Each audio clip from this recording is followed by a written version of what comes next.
Bueno, buenas tardes. Bienvenidos a la charla, clase magistral de Fabián Casas.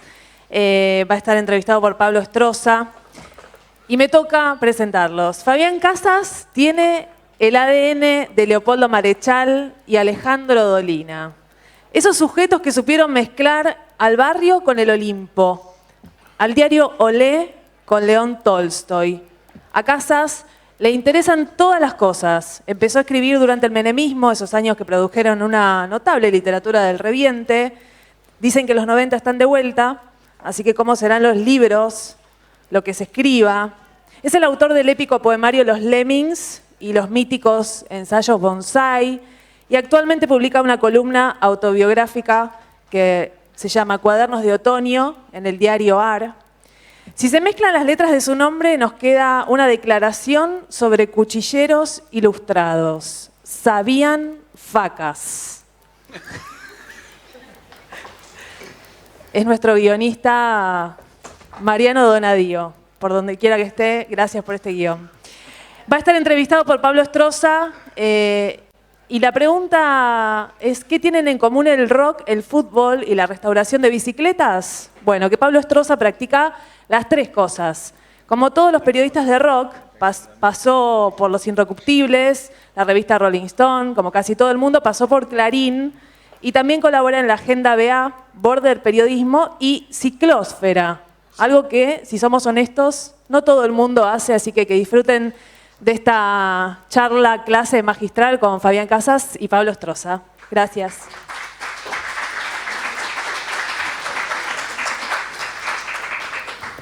Hola, buenas tardes. Hola, ¿se escucha ahí, no? ¿Me escuchan? Sí. Vamos a ver si es magistral esto. Bueno, vamos a... Mucho optimismo. Mucho optimismo. Vamos a empezar, a intentar de algún modo mezclar lo que es la música y lo que es las letras, la literatura. Fabián maneja mucho un concepto a la hora de escribir, tanto prosa como poesía, que él denomina la musiquita interior. Me gustaría, para empezar y romper el hielo, que ahondes un poco más en ese concepto y que, digamos, cómo esa musiquita interior, primero, cómo nace, cómo se desarrolla y cómo te lleva o para el lado de la prosa o para el lado de la poesía. Bueno, buenas tardes.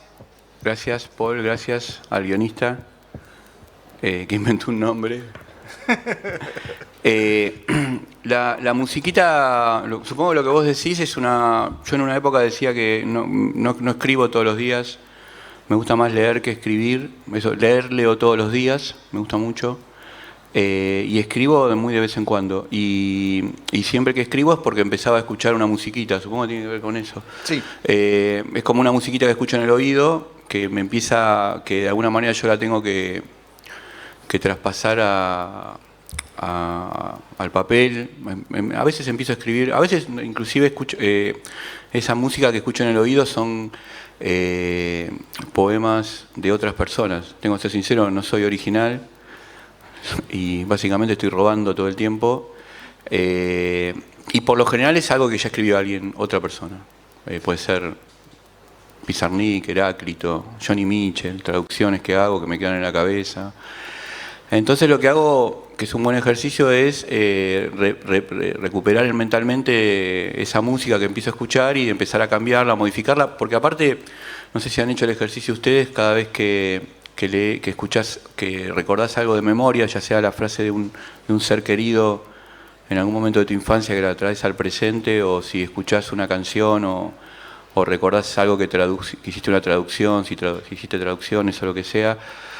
Cuando las recordás después, canciones, ¿no? De los Beatles, canciones de Luis, las recordás y a veces cuando vas a escucharlas te diste cuenta que ya la modificaste en el recuerdo, ¿viste? Lo que estás recordando está modificado, es como cuando pones una valija arriba del micro, porque ahora volvieron los micros, y la valija se mueve así, o en el tren, la mente se mueve así, ¿no? Y yo, por ejemplo, me acordaba, ayer le contaba a unos chicos en un programa de radio, una chica, que recordaba un poema de Juan Gelman que decía, me gusta mucho Juan Gelman, decía: tu pelo habrá crecido, pienso en mi soledad y lo acaricio. Pero yo recordaba, tu perro habrá crecido. Pienso en mi soledad y lo acaricio. Y me parecía que era bueno también el poema ese, porque acaricias un perro. Después fui a buscarlo, yo tuve toda la tarde pensando en el qué lindo poema de Juan y fui a buscarlo y era Tu pelo. Entonces dije, bueno, ya está, este es un poema mío. Un remix.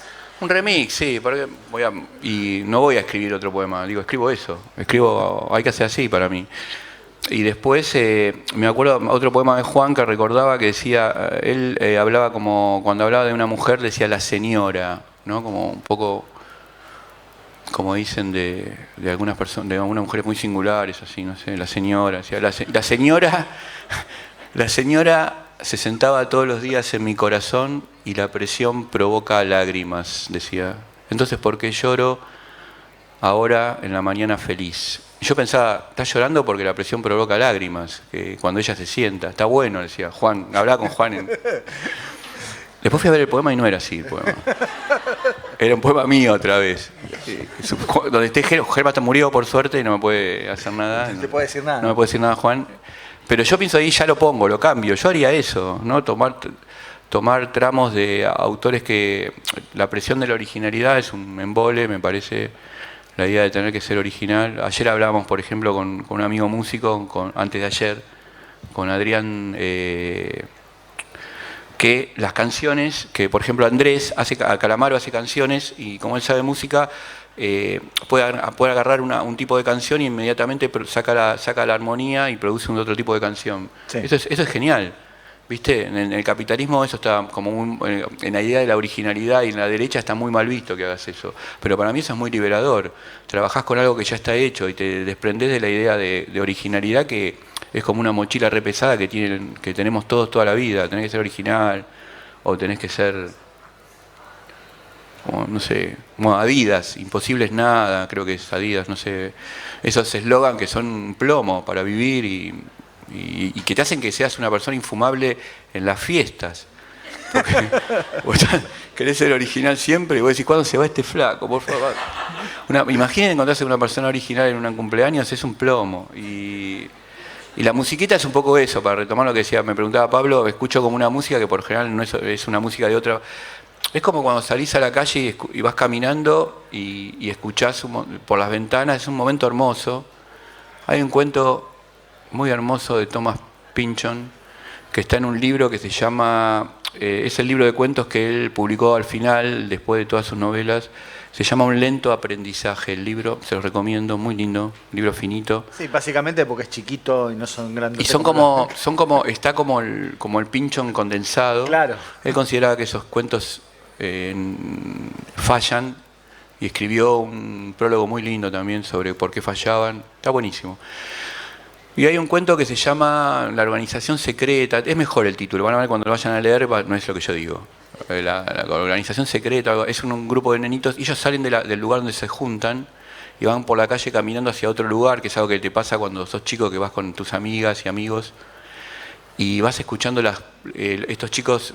Pynchon describe de una manera increíble cómo van escuchando las ventanas y los ruidos de la gente de la calle, los ruidos de las palabras, están en un estado de disponibilidad, que es lo que tenemos que lograr, porque si no estás en estado de disponibilidad, no te relacionas con la gente y si aparece un poema no lo ves, lo perdés.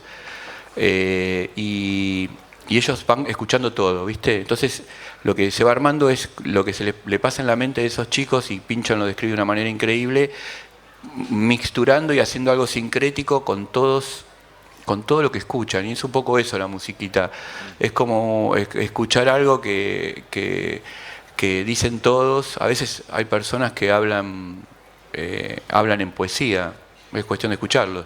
Claro. Entonces vos directamente cortás los versos de lo que te dijeron y tenés un poema. Bueno, precisamente tenés un poema que se llama Música, que quería que lo comentemos. El poema dice así, dice: mi tía concilia el sueño a los 80 años, escuchando viejas canciones en su radio portátil. En su pieza, en lo oscuro, el éter se ha transformado en algo vital. Supongo que estas cosas pasan y me pasarán también a mí. Sobre el final de la vida, la única música que existe está fuera de nosotros. ¿Qué es? ¿Cómo? O sea, yo me imagino, vos me corregirás, tipo, me imagino una cosa de vos con tu tía, una cosa media de la infancia. ¿Tiene que ver con eso? Sí, ese cuando escribía poemas depresivos, malísimos. Yo era joven y creía que podía superar todo. Entonces, como era joven, si ustedes ven, Invencible. La gente joven cree que es invencible. Ya no lo soy. También yo era un sex symbol, ahora soy un ex symbol. Y ex joven también. Yo también. Y nada, viste, sí, la veía a mi tía escuchando. Es un poema falso. Porque yo la veía a mi tía escuchando las canciones en su radio portátil y la verdad que podía describir ese momento con esa tensión porque pensaba que no me iba a pasar nunca a mí, y por eso podía tener una distancia y la podía escribir, porque si no hubiese estado desesperado y no lo hubiese escrito. Como es un poco la teoría del traveling de Capote, ¿vieron? Sobre esa escena, ¿no? Cómo puede hacer. En la película Capote hay una mujer que está escapando de un campo de concentración y en un momento se cae, viste, tratando de escapar y el director hace un traveling muy bello y hay un crítico de rock, sí. Hay un crítico de cine francés que dice que ese traveling es inmoral, que no lo podés hacer. Como la canción, por ejemplo, en Abril. ¿Cómo se llama? Viene también no me acuerdo que director de cine que decía que los planos son morales o inmorales directamente. Bueno, hay una canción que no se llama Era en Abril, pero era la que cantaba Juan Carlos Baglietto en que dice que era sobre la muerte de un nene. ¿Era en Abril? Era en Abril. Bueno, esa canción no la podés hacer si te pasó de verdad, es imposible. Es como. Eso lo haces porque tenés como una distancia media brechtiana sobre lo que sucedió, crees que nunca te va a pasar y que es un poco ese poema. Yo la veía a mi tía ahí, me pensaba, bueno, esto me da material para un poema, a mí no me va a pasar eso, ¿viste? Claro. Soy muy joven, puedo escribir sobre eso y ya está, ya pasó. ¿Escuchás música cuando escribís? Cuando escribo las columnas yo tengo que escribir una columna por semana en un diario, que es una experiencia que vengo haciendo hace un montón, pero ahora en otro lugar, como contaban acá recién, y escucho mucho música clásica. Ajá. Es raro porque, digamos que en tus escritos no trasciende, digamos, hay mucho rock, hay mucha música melódica, si querés, pero te adelantaste una pregunta que te iba a hacer, porque no aparece ni el jazz tanto, ni la música clásica. No, escucho música clásica porque me escribo muy temprano, me gusta mucho la mañana, me levanto a las 6 de la mañana, lo recomiendo enfáticamente, es muy bueno la mañana para escribir, para hacer todo, para leer, me gusta la luz. Y escucho Ulises Conti. Ajá. Escucho 2 discos, uno azul y uno blanco, no sé cómo se llaman. Tengo los dos. Y uno es como más rítmico y otro es más clásico con una orquesta. Claro. Escucho Glenn Gould. Escucho los signos sagrados de Gurdjieff, que están tocados por Keith Jarrett, que es una música muy hermosa, que se los recomiendo también, muy lindo porque Gurdjieff era un maestro espiritual. Él hizo un poco como lo que hizo Manu Chao, que fue recorriendo varios, ¿cómo se dice? Viajó por Asia, por monasterios y iba escuchando música y iba robando. Iba escuchando la música y se acordaba y después tocaba en un pianito chiquitito esos temas, que son temas que te impactan mucho cuando los escuchás, no tienen letra y solamente el piano. Y Thomas de Hartmann, que era un alumno de Gurdjieff, lo escuchaba tocar y le preguntó, bueno, ¿dónde los había sacado? Y él le dijo que no sabía, Es un poco lo que dice Manu Chao cuando viaja y hace el disco este hermoso, se llama Clandestino, creo que si no me equivoco, ¿no? Que él dice, por ahí hay canciones que robé porque las escuchaba, las mezclaba. Y de Hartmann lo que hizo fue anotarlas para que no se perdieran. Entonces hizo la partitura de esos temas que tocaba Gurdjieff y ahora están en un disco que hizo hace muchos años Keith Jarrett. Está buenísimo. Escucho eso porque me relaja y porque me permite trabajar, entre comillas, productivamente las ideas que tengo, porque nunca tengo una idea para escribir una columna, sino que tengo alguna idea, se dispara con otra cosa y se van mezclando. Y animarme también a mezclar y a que cada vez que descubro algo nuevo en lo que escribo, trato después de desarrollarlo. Está bien. Justamente Gurdjieff, una de las principales influencias como maestro de un músico, de Robert Fripp. De Robert Fripp, sí. Que debe ser infumable en las fiestas, Robert Fripp. Creo que está vivo, no le inviten al cumpleaños. Porque son esa gente que cree que la tienen atadísima. Una cosa que estábamos charlando antes de entrar acá, y que también de alguna manera Fabián tiene esa capacidad de anticiparse a las preguntas, es bueno, el tema de la música melódica y cómo en tu caso no está visto como una cosa medio irónica o de consumo irónico como está de moda decir ahora, sino que es una cosa que por ahí justamente, volvemos a lo mismo, te remite a vos a la infancia, tanto Roberto Carlos como Julio Iglesias, como esa clase de música que también para el rockero en su momento estaba mal vista. Sí. Era la música que escuchaba mi mamá. Es lo que le decía. Estábamos con Carlos, un amigo que estuvo acá en una mesa antes. Él decía que creía que era medio irónico el tema de que te guste Sandro, pero él decía que le gustaba. Claro. Le daba un poco de vergüenza a él. Y Sandro, Roberto Carlos, yo le decía que yo escuchaba a Sandro, Roberto Carlos, Nicola Di Bari. Julio Iglesias. Julio Iglesias me vuelve loco, me encanta. Porque era la música que escuchaba mi mamá. Nosotros teníamos un mueble que se llamaba El Combinado, no sé si lo vieron alguna vez, que lo abrían, que ahora son carísimos si los venden. ¿Vos tenés dos? Hay dos combinados allá. Son carísimos. ¿Cuánto lo vendés? ¿Vendés uno? Viste cómo se abrían, tenían. El de mi mamá era espectacular porque se abría así, de mi mamá y papá, ¿no? Y tenían para tomar bebidas, ¿te acordás? Tenía como un bargueño. La bandeja, las bebidas, lugar para los discos, chiquitos o largos, esos discos long play o de 45-33. Abajo tenía toda una cosa donde salía el sonido espectacular. Y yo me sentaba ahí, era como Proust. ¿Viste? Creo que si tuviera el combinado ahora sería medio Proust. Me sentaba y tenía un amigo que era muy enamoradizo, mi amigo, entonces siempre estaba atormentado, la gente muy enamoradiza. Y él venía y me decía, ¿me puedes poner la canción de La Distancia, por favor? De Roberto Carlos, que es una canción que versionó después Andrés. Yo sacaba el disco de mi mamá, la poníamos, y mi amigo se ponía a llorar. ¿Viste? Porque estaba enamorado de una chica que como dice Calamaro, la chica que te dijo que no. Pero lo vivía como un video. Creo que él inventó el video, la idea de video de que junto con la música sucedan algunas cosas, porque en esa época no había video. Creo que lo inventó él ahí y no lo pudo desarrollar. Claro, y ahí también surgió la idea de tu ensayo Serrat el Orto. Claro. Ese fue un ensayo para vos. Así que hay un ensayo dedicado a Pablo Estroza en ese libro y hay otro en contra de él. Claro. Por eso, a favor y en contra. Sí, porque, bueno, con los íntimos amigos tenés esa relación. Porque yo tenía amigos que me hablaban, claro, me decían, no, Serrat, ¿cómo vas a escuchar Serrat? Y a mí me parece un genio. Y las letras de todos los discos de Serrat, casi todos, Mediterráneo, me acuerdo, Pueblo Blanco, ¿no?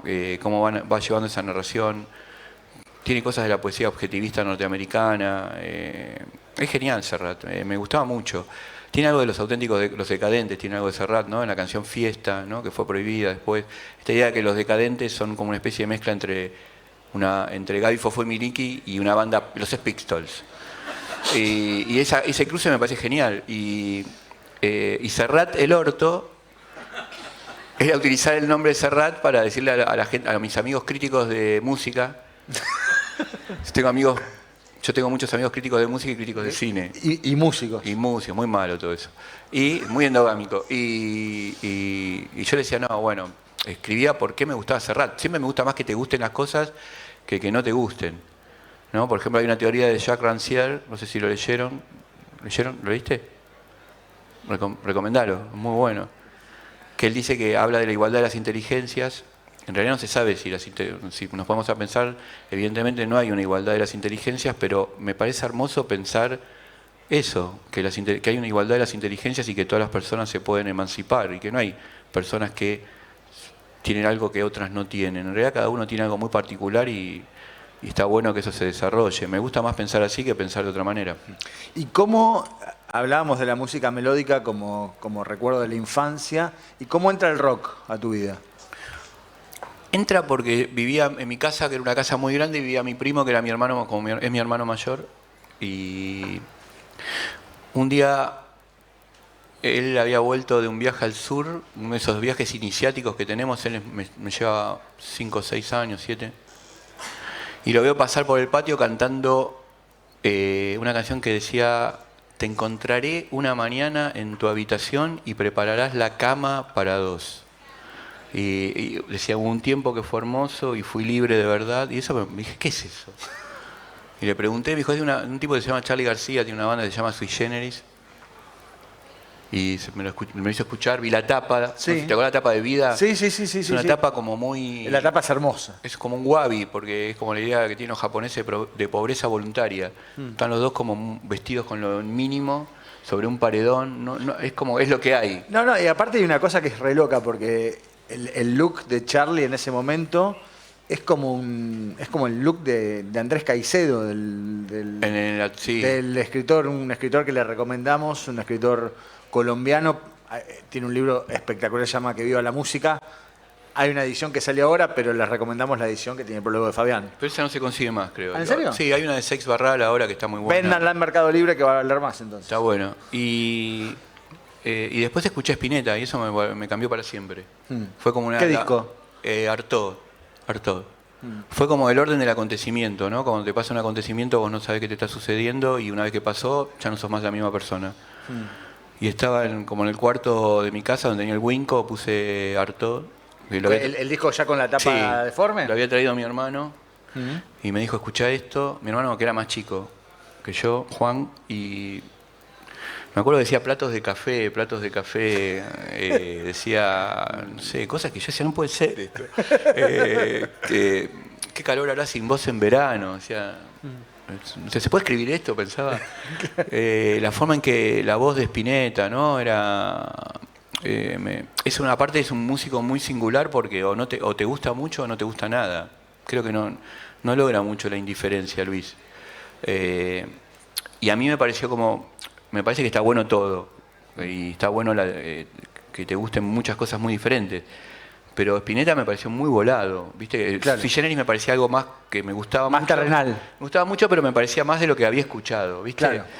Que tenía algo de canciones que podía haber escuchado en el combinado de mi mamá. Spinetta no podía entrar en el combinado. Lo ponía y no entraba el disco, no entraba. La tapa se doblaba. Mi mamá no quería que yo estudiara filosofía, estaba preocupada porque era una persona que tenía razón, que como dice Krishnamurti, el pensamiento es dolor. Y me escuchaba escuchando Artaud y decía, este pibe... claro, ¿viste? Porque eran letras, Starosta el idiota, ¿te acordás? ¿Sí? No sé, todo, justo que pensaba en vos, nena, caí muerto. Mi mamá decía, no, sos muy joven. Y bueno, y hay una cosa que sí que, así como Serrat nos distancia, que sí nos une muy... Es esta distancia que hay entre Serrat. La distancia, precisamente, de Roberto Carlos. No, que nos une muy precisamente y es Led Zeppelin. Zeppelin. ¿Cómo aparece Zeppelin? Y Zeppelin porque ahora hay un banco ahí en la Avenida de Mayo, pero antes estaba el Cine Lara. Y a la noche, en la trasnoche, daban La canción es la misma, que es una película sobre un recital que da Led Zeppelin en el Madison Square Garden, mezclada con actuaciones malísimas de ellos. De ellos, sí. Y yo la fui a ver, y toda la noche salíamos y íbamos a ver la canción la misma, como 30, 40 veces la debo haber visto. Convengamos que, para quienes desconocen la historia, la película se dio desde 1973 hasta casi el 2000, hasta que cerró el Cine Lara. Sí. Estamos hablando de fines de los años 90. Todos los sábados la misma cinta hecha bolsa en la trasnoche del Cine Lara, que era un cine que estaba en la Avenida de Mayo. En la Avenida de Mayo, casi cruzando la 9 de julio. Exactamente. Y Zeppelin, Jimmy Page me parece un guitarrista genial. Yo había leído que a él le habían preguntado qué era lo que quería de la vida y él dijo poder, misterio y el martillo de los dioses. Y eso me volvió loco. Porque por ejemplo la gente dice, ¿qué quiere de la vida? Quiero ser abogado, quiero tener guita. Pero él dijo poder, misterio y el martillo de los dioses. Y me volví loco cuando escuché eso. Dije, quiero escuchar a este tipo. Y después mi hermano trajo un disco de Humble Pie, que es donde tocaba Peter Frampton, un disco de rock pesado. Y con mi hermano lo manipulamos mal y lo rompimos. Hicimos un agujero al disco. Y pensamos como nuestra primera estafa. Dijimos, bueno, vamos y lo devolvemos y decimos que vino así el disco. Era un disco importado, cerrado. Vamos y era el tipo que atendía la librería, la disquería, era el agujerito. Y fuimos temblando, porque éramos chiquitos. Y le dimos el disco y dijo, miren, el disco vino fallado. Y el tipo El tipo estaba totalmente drogado, era un genio. A mí me impactó mucho verlo porque tenía como unos... Se estaba vestido como Jimmy Page, por eso Sí. te lo contaba. Tenía, viste, con las chinas. Sí. Las mujeres se vestían con unas zapatillas que eran chinas, se llamaban negras, Chinitas. chinitas, y era raro que la tuviera un hombre y la tenía él, era un adelantado. Entonces miró el disco y lo puso así a contraluz, y nosotros con mi hermano dijimos, bueno, acá se acabó la... Y dijo, esto lo meó una manada de búfalos. Y nos lo cambió. Pero no tenía Humble, La famosa gran estafa del rock and roll. no tenía Humble Pie y nos dio Zeppelin 2. Ajá. Y me voló la cabeza. Claro. O sea, volvimos a mi casa, lo escuchábamos. Sí. Bueno, y ahí empecé y quería vestirme como con el chaleco de Jimmy Page. Jimmy Page. No, porque en esa época uno quería replicar la ropa de sus ídolos. Sí, era la música que escuchaba, ¿no? Spinetta tiene unos pantalones que ha tenido toda su vida que tenían como pequeñas bananitas rarísimas. Sí. A ver, ¿cómo has escrito letras para PES, por ejemplo? ¿Cómo es el proceso de escribir una letra de una canción? Para vos que venís, para un músico, un cantautor, bueno, es su oficio, pero vos venís desde otro lugar. No, pero sí. No, yo no sé escribir letras para canciones. O sea, lo que hacemos es, en casos puntuales, con Ariel o con Ariel yo le pasaba las letras. ¿Textos tuyos directamente? Sí, él encontraba la música y a veces él o iba al estudio y te decía, estoy con esto, y no estoy trabado con esta parte, y la trabajábamos. Sí. O con Adrián también. ¿Con Viravent? Él agarró Viravent y hizo sobre poemas directamente. Ah, ok. Pero también, o trabajás conceptos, ¿viste? Decís tal cosa que te suena. Por ejemplo, una vez estábamos en un lugar que era todo oscuro de noche y había unos tipos que te hacían los marxistas. Sí. Yo le digo, Adrián, esta es la izquierda de la noche. Y vos le decís algo a Adrián así, Adrián inmediatamente va y hace un tema, porque es un genio. Surgen de esas cosas. Claro. Como de... hay una idea, viste, que me parece que no es muy buena, que es que la inspiración te la baja Moisés en una tabla y se produce un momento tremendo y sale un humo y baja él y sos poeta o te da el tema. Sí, y en realidad la inspiración básicamente es un ejercicio de tener estado de disponibilidad. Inspiración no para escribir poesía, sino para vivir. Tenés un estado de disponibilidad y la gente te inspira y vos inspirás a las personas y la pasás bien, la pasás mejor que cuando no tenés estado de disponibilidad. Y muchas veces escuchando a alguien o haciendo una música o alguien dice algo y vos decís, mira, acá tengo una película.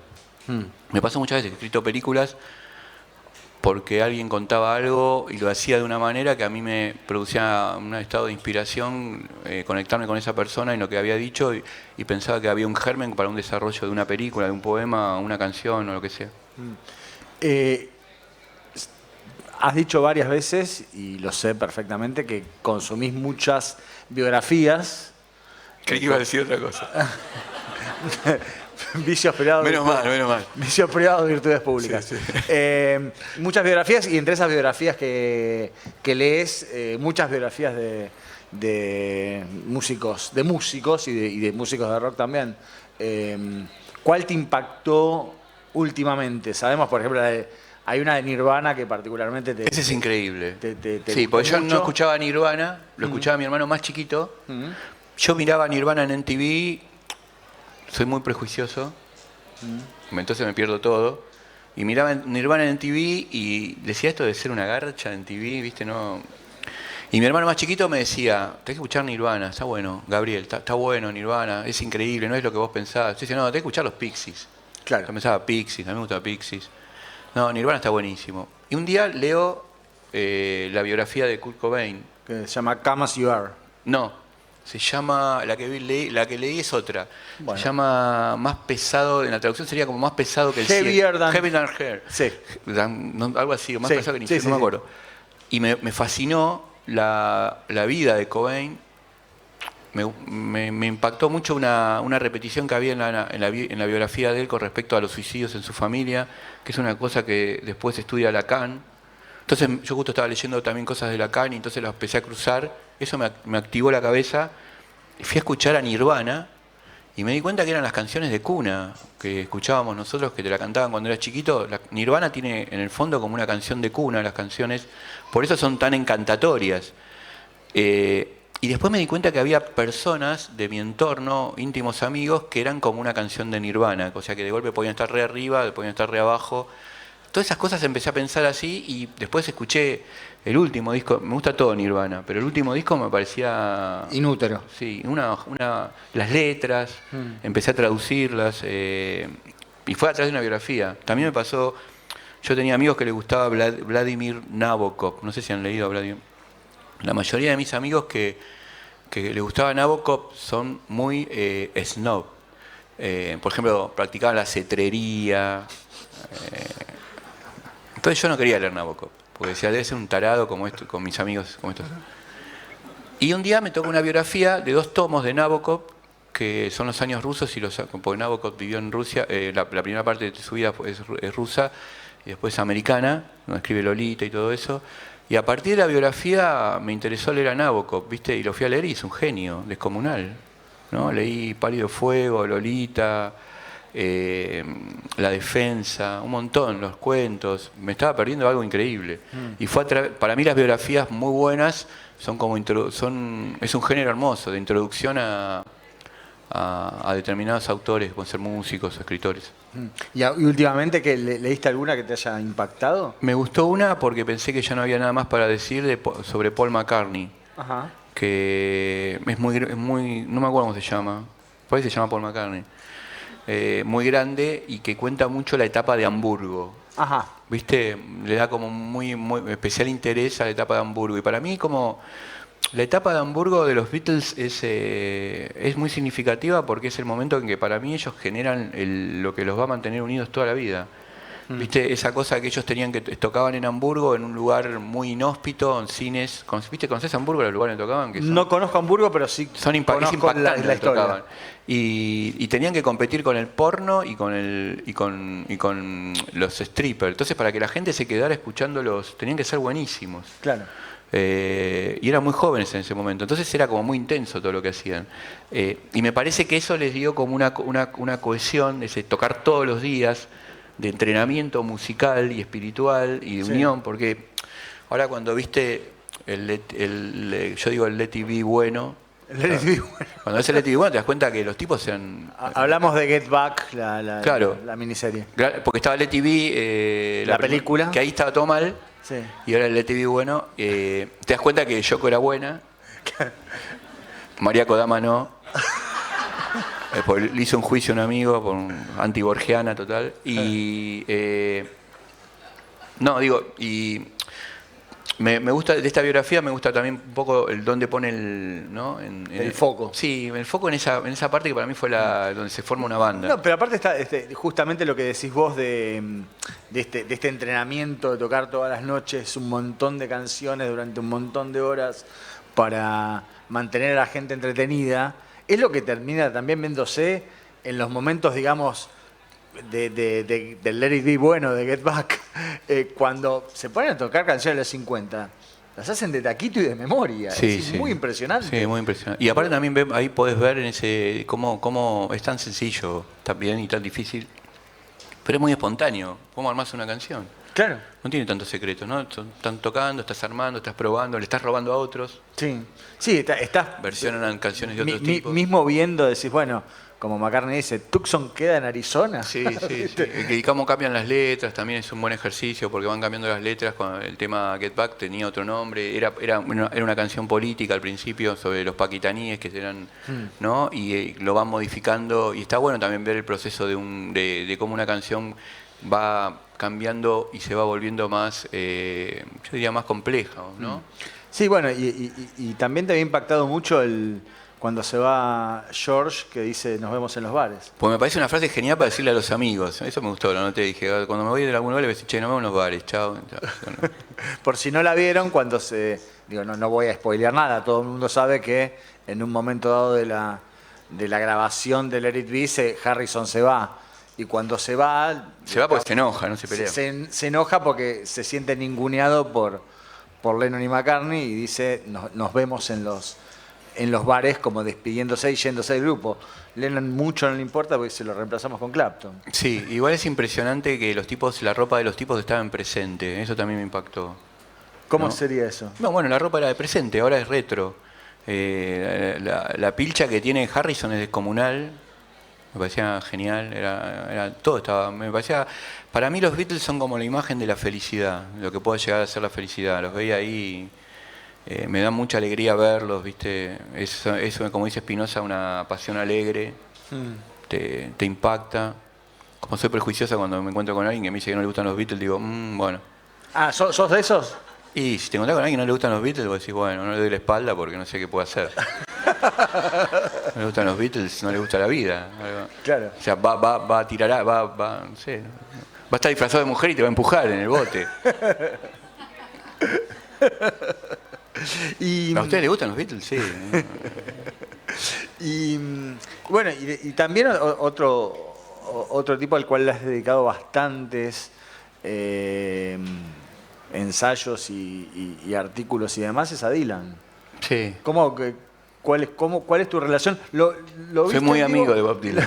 ¿Lo viste? No, pero lo viste en vivo de espaldas en el Madison Square Garden. Sí, pero eso es una anécdota malísima.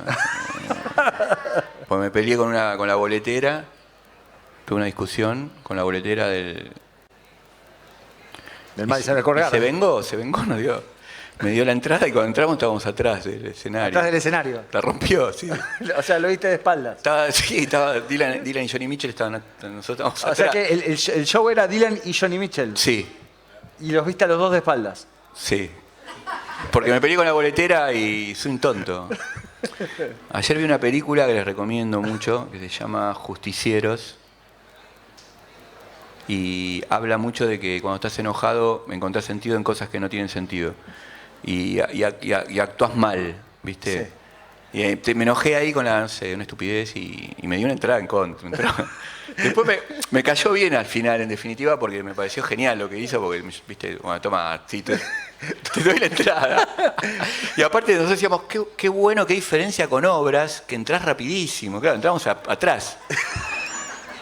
Decíamos, mirá qué grande el Madison, ¿viste? Esto es genial, viste que cuando estás afuera criticás mucho a Argentina y decíamos, mirá, en obras tenés que hacer una cola, para ahí te matan, todo. Y en el Madison entrábamos caminando, pero claro, veíamos de atrás. Claro.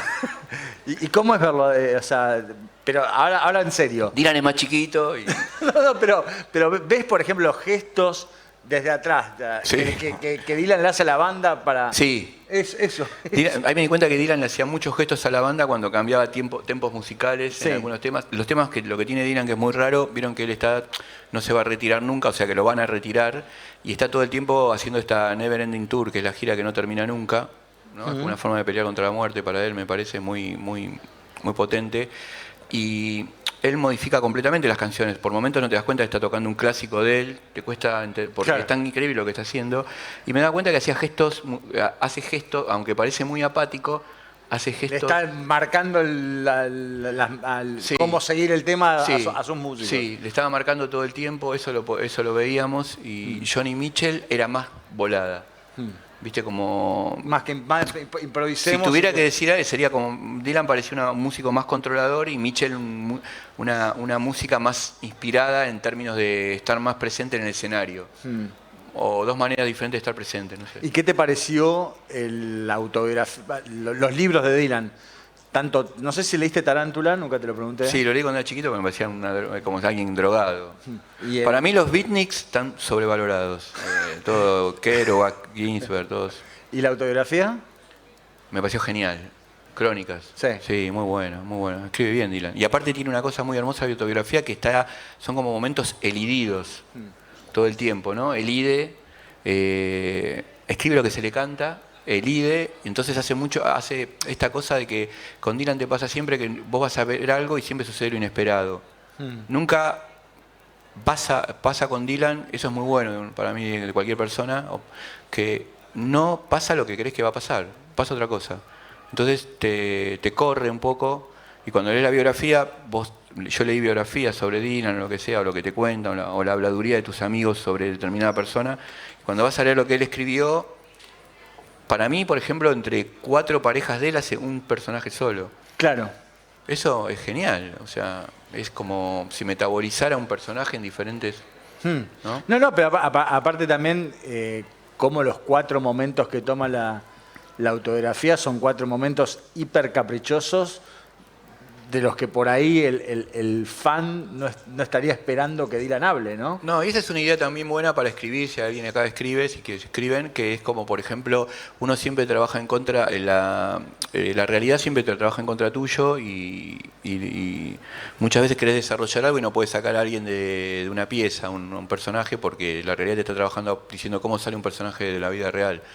Y está bueno esto de trabajar en hacer que la realidad funcione a tu favor, que es enloquecer el texto, que es algo que hace, por ejemplo, muy bien Aira, César, crea un verosímil, entonces puede hacer que los japoneses hablen, como digo siempre, como hablaban en el Sábado de Superacción, que decían con la L, ¿no? La velá, maldito Américo. Bueno, eso puede hacer Aira y vos le crees, en la novela funciona porque trabaja hay que crear un verosímil. O en otra punta de la literatura lo hace Antonio Di Benedetto con Diego de Sama, que es central en la novela la forma en que habla el personaje principal, Diego de Sama, porque una persona que la realidad funcionara en contra de él, lo que hubiese hecho es ir a estudiar en historiografía cómo hablaban en la época de Sama en español. Y lo que hace Di Benedetto es inventarse cómo cree él que hubiesen hablado en esa época, o sea que inventa un verosímil, inventa un lenguaje, y para mí es algo de lo más importante de esa novela. Vos cuando la lees creés que se hablaba así, y no se habla así, lo inventó. Entonces crea un verosímil, y de alguna manera está utilizando la realidad a su favor, no en contra. Y piensen esto de utilizar la realidad a tu favor en todos los órdenes de la vida. Es genial. Esta operación que podés utilizar para la literatura, la podés utilizar para tu vida cotidiana. Otra persona que es genial en esto es Martín Rechman. Las películas de él, muchas escenas, vos pensás como guionista, ahora va a tener que pasar esto, que es lo que pasa en la vida, y él las acelera, las elide, las modifica y las simplifica. Y es muy potente, te hace avanzar. ¿Qué te pasa personalmente? ¿Te gusta, no te gusta, te interesa, no te interesa con el trap, el nuevo hip hop, la nueva música joven de hoy? No lo escucho. ¿No te No, interesa? lo escucho así. Tengo amigos que son ¿cómo se dice? Traperos. Traperos. Sí, no me interesa. ¿No te interesa? No, me encantaría que me interese, ¿no? Pero la verdad que lo escucho y no, también hay cosas que no me gustan, o sea... Claro. O que no me atraen. Por ejemplo, la ópera tampoco, que no es de ahora. Claro. Mi padrino iba a la ópera y lloraba y se emocionaba profundamente, y yo no. El ballet tampoco me emociona. Hay un montón de cosas que no me emocionan. Y otras cosas sí. Claro. Las cataratas del Iguazú, estuve ahí, me emocionaron. Está bien. Y está bien, eso no te interesa. Pero sí también, al mismo tiempo, hay una cosa que está buenísima, que siempre estás como alerta a tu modo al under, a lo que pasa, a lo emergente. ¿Qué escuchaste que vos considerás, por eso, desde lo personal nuevo, por ahí no es nuevo, que te haya impactado en los últimos tiempos? Lo que pasa es que en función de la charla que acabamos de tener recién, hay muchas cosas que, como dije, no me gustaban Nirvana y mucho tiempo después me encontró. Por eso. Muchas veces te pasa que ves una película y no te gusta, o te gusta mucho, y después con el tiempo no te empieza a no gustar. ¿Viste qué te pasa? O al revés. Yo de música emergente, bueno, me gusta Nina. Sí. Nina Suárez Blefari, me encanta cómo canta, lo que hace ella. Me gusta Él Mató, Mi Amigo Invencible. Muchas bandas. Te lo preguntaba por ahí en función a una de tus, no sé si es la última o la penúltima columna del diario, que hablabas de Nico Landa. Sí. Que por ahí no sé si estaba en tu radar, pero lo empezaste a mencionar de que... No, me impactó porque... Me pareció por eso. Nico hace una canción que les recomiendo, es hermosa, que se llama Chica del Barrio Obrero. Es una canción que utiliza algo que en literatura se llama el correlato objetivo, que es traficar emociones no a partir de decirlas. Siempre es menos... Por lo general, la literatura es un terreno muy inestable, o sea que cuando vos decís algo, siempre va a surgir el escritor o la escritora que te diga que lo que estás diciendo es una estupidez. Eso está buenísimo. Pero sí pasa muchas veces que si vos vas a enunciar algo que es emotivo y lo decís, la persona está llorando porque le pasa esto y esto y esto, pierde más potencia. En cambio, si vos utilizás el correlato objetivo, o sea que la emoción que está desarrollada en una canción, en una música o en una ropa o un objeto, pongo siempre el ejemplo del final de la... ¿Vieron la película de los cowboys? Gays, ¿cómo se llama? ¿Vieron la escena final? Que él entra, es una historia de amor impresionante para mí, muy emotiva. Yo la vi, la primera no me gustó, miren, después la vi 7 veces. Y cada vez que está la veo porque me produce mucha emoción. Y él agarra, es un correlato objetivo lo que pasa en la última escena, porque cuando él entra a la casa del tipo de que él estaba enamorado, los papás están muy mal, muy tristes porque murió, lo mataron, y él agarra una camisa de él. ¿Vieron que los objetos tienen como el elam de las personas que lo usaron, ¿no? Los objetos son muy potentes. Hay una canción muy hermosa de Gabo Ferro que se llama Tus zapatos. ¿La escucharon? ¿La escucharon o no? Es hermosa, escúchenla. Habla de unos zapatos nada más y puede desarrollar todo a partir de un... Y uno puede meter su experiencia, ¿no? Los zapatos de otras personas que vos tuviste. No es que quedás encarcelado a claro. lo que... Y él agarra la camisa del cowboy y se nota, no, ahí está solamente mostrando, no hay ni una voz en off, ni él diciendo algo, porque eso debilitaría la escena. Es solamente correlato objetivo. La camisa transmite la emoción, ¿no? Pero ya está escenificada en un objeto. Cuando la toca él es muy potente en el final de la película. Y no hay ninguna explicación de nada. Claro. Eso me parece como... Y Nico Landa en esa canción hace eso. Y a su vez también me impactó porque él salió a tocar en un lugar que podría ser hostil porque estaban esperando a otro músico. ¿Qué es lo que nos pasa a todos? Llegamos a un lugar y están esperando a otro, en una fiesta, en un cumpleaños, en una casa, y uno tiene que salir a tocar. Y Nico salió a tocar y bueno, como se ganó al público, ¿viste? Tuvo como una... Toma actitud. Tuvo una actitud y tuvo una empatía con el público y me parece que generó algo muy... que hubo un ida y vuelta y las canciones eran hermosas y los pudieron escuchar y terminaron todos coreándolo. Sí, bueno, un poco por lo que decías también esa cosa de que por ahí no te impacta la obra de entrada. Hay dos cosas, ¿no? que ocurren ahí. La primera es que vos te vuelve a impactar y decís, la primera vez no me gustó y la segunda vez sí. Pero le diste una segunda chance. Sí, eso claro. Es interesante. Sí, ¿no? siempre darlo por... O sea, que te... Como jugar contra el propio gusto de uno, ¿no? Sí, y aparte lo que no te gusta a veces dice más cosas que lo que te gusta. Uno aprende más de lo que no le gusta a veces que de lo que te gusta, porque con lo que nos gusta somos más empáticos y somos más permisivos. Muchas veces la persona que te enamorás al principio no te gustó, la película que va a ser la película de tu vida no te gustó. No te va a gustar, hay una banda. No te va a gustar. Pero también hay una cosa como diciendo, bueno, le estoy dando una segunda chance a ver qué me pasa. Por ahí, claro, no te gustó la primera vez, no te gustó la segunda vez, ya está, lo dejás de lado. Sí. Pero hay como un compromiso que uno adquiere con esa obra, que puede ser cualquier obra, puede ser desde una pintura hasta una novela, una canción, lo que sea, para, ok, por ahí me perdí algo. Y eso está buenísimo. Y muchas veces, por ejemplo, alguien desea, hay amigas o amigos que tienen un deseo muy fuerte y no te gusta lo que ellos desean, pero sí te gusta como desean. Entonces la forma en que ellos desean te resulta emancipatoria. Y por ahí no te gusta lo que están deseando, no tiene nada que ver con eso. Pero el hecho de desear de ellos te impacta y te activa, ¿no? No, y eso me hacía acordar una cosa que alguna vez escribiste y que alguna vez contaste, ¿no? De cuando te sentaron...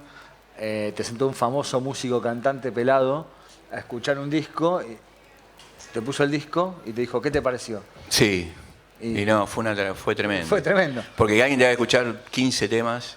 De una. Y que después te digan, ¿qué te pareció? ¿Qué te pareció? Porque por ahí tardas un año en saber qué te pareció. Exacto, eso. Es como muy violento eso. Sí. Bueno, pero eso pasa mucho. Hay gente que es muy tenaz. Yo tenía un amigo que, por ejemplo, en un cumpleaños de él, dijo, ¿puedo hablar mi novela? Como era el cumpleaños de él, dijimos, bueno, sí, pensamos que iba a ser una novela.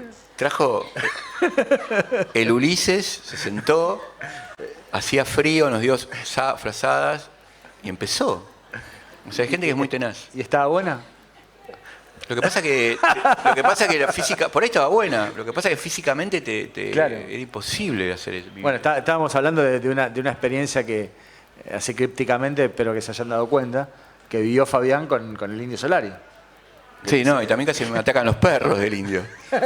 Igual, para hablar, me gusta más hablar bien que hablar mal. Digo, la primera... Esto no es ni bien ni mal, es lo que te pasó. La primera vez que conocí al Indio Solari, yo era muy chiquito, él vivía en la calle Bolívar, en San Isidro. No, en San Isidro es acá. Esto es San Isidro, ¿no? Sí, esto es San Isidro. ¿Cómo se llama en el oeste? No me Ramos acuerdo. Mejía. Ramos Mejía. En la calle Bolívar, Ramos Mejía, nos encontramos con él, nos llevó Enrique Sin, yo iba con unos amiguitos que hacíamos, y a mí una de mis amiguitas que hacíamos una revista que se llamaba Un Huevo y Medio, hoy sería canceladísima, y el Indio Solari es como siempre, ¿viste? Tocamos el timbre en la puerta y él salió por el costado. Salió porque la casa era una casita muy chiquita, muy elemental, obrera. Él trabajaba en esa época como bedel de chicos, en un hogar de chicos, ¿viste? Y me acuerdo que nos quedamos, ¿viste?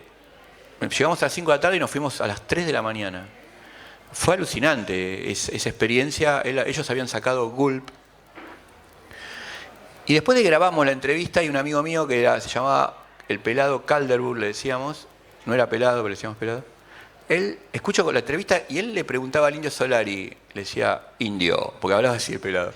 Indio, ¿vos alguna vez transaste con el diablo? Una pregunta desopilante.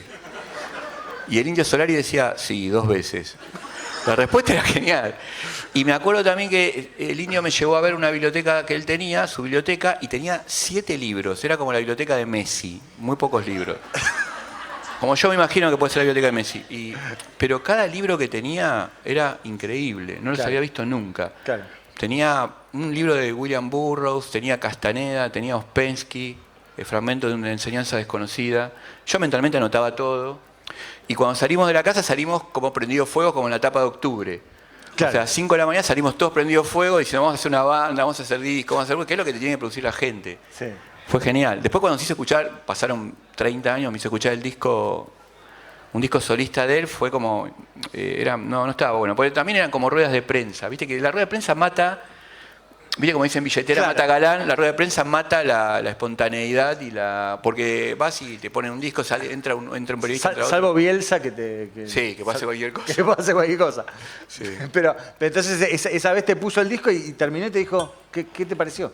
No, en realidad cuando terminó el disco entraba una persona con medialunas que se ve que está escondida esperando que termine el disco porque terminaba el disco y entraba la persona como si fuera un cucú y nos dio medialuna porque no sabíamos que nos iba a preguntar eso. El Indio en un momento de la entrevista lloró y después nos dimos cuenta que lloraba en todas, porque después leíamos las otras entrevistas y lloraba, o sea que había como una especie de teatralización, que está bueno también, ¿no? Hacía como un... Y después yo quise bajar a mí me había atacado un dogo. ¿Cuando llegaste a la casa? No, antes, unos meses antes, me atacó a mi perra Rita, yo me metí a defender, me hicieron bolsa. Y el Indio tenía como un panóptico, ¿viste? Sí. Muchas cámaras de televisión, porque claro, vivía en un lugar donde podía entrarle por todos lados, no sé, tenía paranoia, no sé. Y abajo tenía un montón de perros, sí, que también andaban. Entonces yo le dije, Carlos, voy a bajar al baño, esperá que voy a hacer que te saquen todos los perros. Y así, por favor. Porque correr con los perros, todo. Igual yo sé que está buena la frase esta de Hölderlin que dice, ahí donde está el peligro está la salvación. Así que por ahí está la salvación. Bueno, ¿alguien quiere hacerle alguna pregunta a Fabián? Yo soy alumno de Fabián, así que no sé si vale. Vale. ¿Ustedes qué piensan? Sí, ¿no? Vale. Escuché algo hoy que me resonó. Cuando escuchás Spinetta, no lo podés decodificar. Para que algo te genere eso, la pregunta es esta. Algo que te va a marcar de por vida. ¿Tiene que ser algo incomprensible en el momento o lo podés asimilar? No, la verdad que no lo sé, Mariano. Me parece que puede ser incomprensible o puede ser empático inmediato. No pienso que sea una fórmula. Me parece que puede ser de cualquier manera, ¿no? Como lo que me parece que sí te pasa es que hay como una especie de constatación que se da con el tiempo. Vos te das cuenta que hay algo que te marcó. No sé si se da en el momento exacto, ¿no? Pero puede ser algo empático que vos tenés una relación directa y va a ser siempre, o algo que te hace ruido y no te gusta y sin embargo igual volvés. ¿Viste? Claro. ¿No? Y entonces sí, vos te preguntás, ¿y por qué vuelvo a esto que no me gusta, que me hace ruido? Y bueno, se ve que había algo escondido ahí que no lo viste la primera vez y aparece. O por ahí, yo pienso que hay algo en uno que aprende sin que uno sepa. O sea, hay algo en uno que sabe cosas que no sabes que la estás sabiendo. Entonces las codificás después. Y podría ser que en esa vuelta se reconstruye algo también. Sí, puede ser. Puede ser. Hablé sin esto, así que no. ¿Pero escucharon? Me dieron el micrófono, me lo dejé acá y hice todo. Ojo que mal. lo conozco, tírenselo encima porque va a estar con el micrófono. No, sí, lo suelto, no. Lo suelto, pero. Es Héctor Larrea. Un poquito, ¿no? Y spoileo y me Pero censura. igual las películas buenas se pueden spoilear porque... Trailer bueno, película mala, no voy a claro. decir. Pero eso me gustó que acá con lo de Spinetta a mí me resonó eso. Digo, muchas veces por cosas que no comprendemos, la descartamos. Y quizá en algún punto te marcó y en el trabajo mental que te queda después, en esa zona indeterminada entre la comprensión y la no comprensión, es donde está eso. Porque yo me pregunto, digo, ¿qué es lo que me impacta? ¿Qué es lo que perdura en cualquier obra artística? Y cuando hablaste acá lo de Spinetta, a diferencia de Sui Generis, digo, bueno, en algún punto quizás se dio eso. Sí, pero a algunas personas les puede haber gustado Sui Generis y a otros Spinetta y a otros Roberto Carlos o Aldo y los Pasteles Verdes, que es lo que hablábamos con él antes. Por ejemplo, los Babasónicos están muy influenciados por Aldo y los Pasteles Verdes. No sé, ¿escucharon Aldo y los Pasteles Verdes? Escúchenlo, es genial. Es genial. La verdad, es un conjunto peruano, ¿no? Que tiene un cantante extraordinario. Allá atrás en el fondo hay un par de personas. Pasalo, Mariano, pasalo.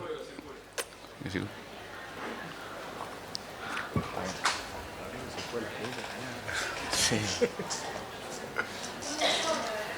Bueno. Sí, se escucha.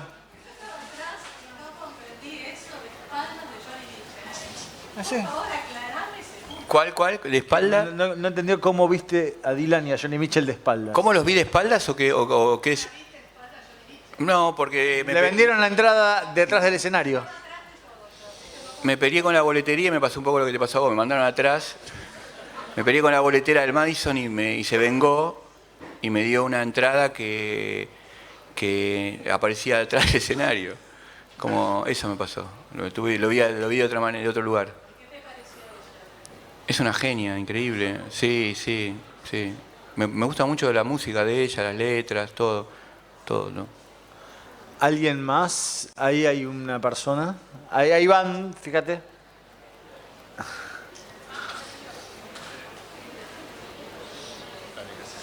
Hola, Fabián. Hola. Impresionante escucharte un rato. Bueno, gracias. No sé si la pregunta tiene mucho lugar, pero a veces uno se pregunta si los novelistas o los cuentistas se encariñan tanto con sus personajes como para soñar con ellos a veces. Yo soñé con mi papá hoy. Vino mi papá a meterme miedo. ¿Viste? Me decía que estaba haciendo las cuentas para mantener a la familia y que no le daban. Sí. Yo me desperté y tenía un estado de terror, ¿viste? Y pensé, ¿por qué vino a decirme esto? ¿Viste? Pensé, los papás te meten miedo. ¿Viste que es lo que le pasa a esa novela hermosa de Cormac McCarthy, que es el papá y el hijo que van La carretera por un mundo distópico? Y básicamente el papá lo que hace es meterle miedo, aunque están en una catástrofe, eso es verdad. Pero les suma miedo. No sé si los personajes Hay escritores que sí. Uno puede decir que se enamoraron tanto de los personajes que no querían que los tocaran. Y dejan de publicar, como pasó con Salinger. ¿Viste? Hay un ensayo muy hermoso en un libro muy hermoso de Carlos Gamerro, que ensaya sobre Juan José Saer, que es un escritor increíble. Me acuerdo que el ensayo se llama El hombre que hacía llover. Es espectacular ese ensayo. Y después él escribe también un ensayo sobre Salinger. Y todo lo que escribió Gamerro sobre Salinger es genial. Gamerro lee en inglés bien.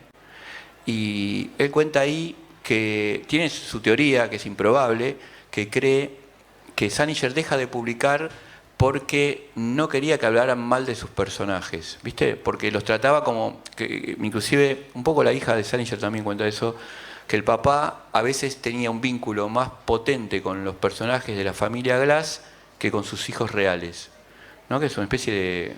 Bueno, espero que... No está bueno para mí eso. Tan bueno lo que escribió Salinger. Así que puede pasar eso, ¿viste? Que algunos... Yo creo que lo que está bueno... ¿Te gusta escribir? ¿Vos escribís? Sí. Bueno, yo pienso que lo que está bueno es que los personajes que escribas sean inestables. Me parece que los personajes inestables son más potentes que los personajes estables. ¿Qué significa? Cuando un personaje siempre igual está en una misma frecuencia, termina aplanando al relato para mí. Cuando el personaje es inestable, y de golpe, como los personajes de Tolstoy, para poner un ejemplo, no sé, el personaje principal, el del que se enamora Ana Karenina, o Ana Karenina, o el marido de Ana Karenina, que en un momento parece que fuera un tipo muy aburrido o muy conservador, y de golpe después se convierte en Batman. ¿Viste? Eso te impacta porque en la vida real también pasa eso, que hay personajes que se van modificando todo el tiempo. Cómo crece un personaje que es mucho más chiquito y de golpe después va teniendo un desarrollo. Igual Tolstoy, inclusive cuando había un mozo de cuadra que tenía que atar un caballo, él le ponía un destino a ese personaje. O sea, hasta el más pequeño en Tolstoy tiene como un destino. Me parece que hay un trabajo ahí con los personajes que es muy potente, que tiene que ver con que sean inestables. Y si escribís un poema, ¿escribís poemas? También. Bueno, pensá que el poema también es un personaje, no los personajes adentro del poema. Entonces está bueno también que el poema sea a su manera inestable. Sí. Viste, que el poema tenga momentos dialécticos adentro del poema. Como una canción. Como Claro, y que estribillo de una permita también canción. poner la experiencia, porque si vos en un poema decís todo, lo que va a pasar es publicidad. Entonces el lector lo único que va a poder decir es estoy de acuerdo o no estoy de acuerdo. Y estar de acuerdo o no estar de acuerdo con un poema es algo que es muy limitante, porque vos podés no estar de acuerdo con lo que dice un poema, pero ese poema te puede parecer genial, igual, aunque no estés de acuerdo. Estoy pensando en poemas con los que no estoy de acuerdo con lo que dicen, pero me parecen geniales. ¿Alguno de Morrison? ¿Cómo? ¿Alguno de Morrison? De Morrison no, pero estaba pensando en uno de Martín Rodríguez, que es un poema que me parece genial, que lo di mucho en las clases y que yo no estaba de acuerdo con lo que decía, pero no importa eso, porque eso limita mucho el mundo. Vos en una clase, cuando estás estudiando o cuando estás leyendo poesía o literatura, que estés de acuerdo o no te limita mucho, ¿viste? Porque, por ejemplo, no estoy de acuerdo con lo que hace el personaje de American Psycho, pero la operación mental de esa novela es extraordinaria, ¿viste? Es un ensayo sobre múltiples cosas, ¿no? Sobre el capitalismo tardío, los vínculos entre las personas, las fobias. Es muchas cosas una novela o un poema. Entonces, cuando son múltiples cosas, se crean tantas experiencias como lograr que lo que vos escribís tenga tantas posibilidades de experiencia como las personas que lo lean. Mil gracias. Bueno, muchas gracias. No, gracias a ustedes, gracias por escucharnos. Gracias por haber estado. Gracias, Pablo.